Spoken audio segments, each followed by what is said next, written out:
Now ఇక్కడ ఒక note రాసుకోండి sir. Note concept. First one, A percentage పెరిగింది, బి పర్సంటేజ్ పెరిగింది. మీకు తెలిసింది ఏంటంటే A plus B plus A B by 100%. ఈ వాల్యూ అనేది ఏ ప్లస్ బి కంటే కూడా ఎక్కువ, అంతే కదా సార్. ఏబి బై 100 అనేది పాజిటివ్ యాడ్ చేస్తున్నాను. ఏ పర్సంటేజ్ పెరిగింది, బి పర్సంటేజ్ పెరిగింది. ఓవరాల్గా ఏం పెరుగుతుంది, A plus B plus A B by 100. అంటే ఇక్కడ 20 ఇక్కడ 30 ఉందనుకోండి, ఆన్సర్ 50 కంటే ఎక్కువ ఉండాలి. 50 కంటే ఎక్కడైతే తక్కువ ఉందో ఆ వాల్యూని తీసేసేయండి. First case. Second case, A percentage పెరిగింది, బి పర్సంటేజ్ తగ్గింది. అంటే ఇది ఏ, బి బదులు minus, plus A into minus B by 100. Are you all with me? A minus B నుంచి ఒక వాల్యూని తీసేస్తున్నాను, అంటే ఇది ఏ మైనస్ బి కంటే తక్కువ ఉంటుంది. చాలా ఇంపార్టెంట్, మనకు టెక్స్ట్ బుక్లో ఉన్న కాన్సెప్ట్. ఈ రెండు అర్థమైందా? రైట్. ఏ పెరిగింది, బి తగ్గింది. ఎక్కడైతే బి ఉందో అక్కడ మైనస్ వేసుకుంటున్నాను.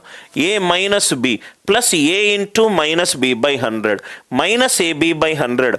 ఏ మైనస్ బి నుంచి కన్నా నేను వాల్యూ తగ్గిస్తున్నాను. వాల్యూ తగ్గించినప్పుడు వాల్యూ ఇంకా తగ్గుతుంది కదా, వాల్యూ ఇంకా తగ్గుతుంది. Less than A minus B. ఇది చాలు. మనకి ఇక్కడ చూద్దాం. మనకు మొత్తము షాప్కి 100 రూపాయలు తీసుకొని వెళ్ళినాం. 20 వస్తువులు కొన్నాము. ప్రతి వస్తువు 5 రూపాయలు. Expenditure equivalent to price into consumption. Price ఎంత పెరిగిందన్నాడు? 19% పెరిగిందన్నాడు. రైట్.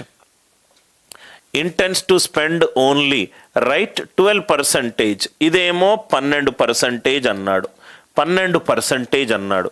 ఇది ఎంత తగ్గాలి అని అన్నాడు. ఇక్కడ మీరు చూడండి సార్.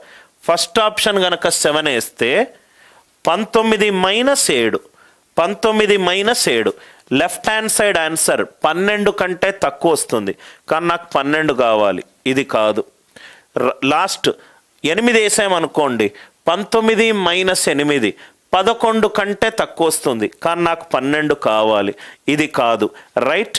మళ్ళీ మీరు 19 6 వేసామనుకోండి, 6 వేసి చూద్దాం. 19 minus 6 plus 19 into minus 6 by 100. 13 నుంచి 1 తీసేస్తున్నా, దగ్గరగా నాకు రైట్ 12కి వస్తుంది. ఆన్సర్ 6. అందరికీ లాజిక్ అర్థమైందా?